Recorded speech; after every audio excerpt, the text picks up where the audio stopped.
Hi అండి. రోజు నువ్వులు ఏదో రకంగా తినాలని చెప్తున్నారు గదా! ఈ మధ్య కాలంలో నువ్వులు వాడడం మాత్రం బాగా ఎక్కువైంది.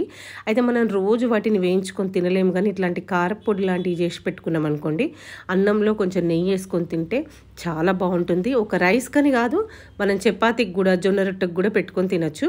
మరి ఈ నువ్వుల కారప్పొడికి ఏమేమి అవసరమో ఒకసారి డీటెయిల్‌గా చూసేయండి. ఎక్కడ స్కిప్ చేయకండి. చాలా సింపుల్. ఇందులో నేను కరివేపాకు కూడా యూజ్ చేసిన. కొంచెం కరివేపాకు ఏసుకుంటే మన జుట్టుకు, కళ్ళకు మంచిదని చెప్పేసి నేను కరివేపాకు కూడా కొంచెం యాడ్ చేసుకున్నా. జస్ట్ జీలకర్ర, ధనియాలు, మిరియాలు, కొన్ని మెంతులు, నువ్వులు అన్నీ వేయించుకోవాలి. కరివేపాకు కూడా వేయించుకోవాలి, ఎల్లిపాయలు వేయించుకోవాలి, కొంచెం చింతపండు కూడా యూజ్ చేసిన నేను. ఇవన్నీ పక్కన పెట్టుకొని ఒక ఎల్లిపాయ, చింతపండు తప్ప మిగతాయన్నీ ఫస్ట్ పౌడర్ చేసుకుందాం. ఎల్లిపాయ, చింతపండు ఫస్ట్ వేసినామనుకోండి, ఇవి పౌడర్ కావు. అందుకోసం అని చెప్పేసి ఫస్ట్ వీటిని ఒకసారి కొంచెం పౌడర్ చేసుకుందాం. బాగా మెత్తగా కాకుండా కొంచెం బరకగానే మిక్సీ పట్టుకోవాలి.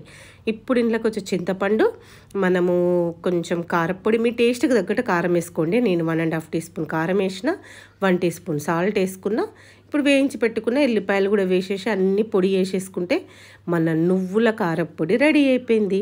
దీన్ని మీరు రైస్కి కానీ, చపాతీకి కానీ, జొన్న రొట్టెకి కానీ చాలా బాగుంటుంది. ట్రై చేయండి. హెల్త్కి బాగుంటుంది, టేస్ట్కి టేస్ట్ కూడా ఉంటుంది. నచ్చితే మీరు కూడా ఒక లైక్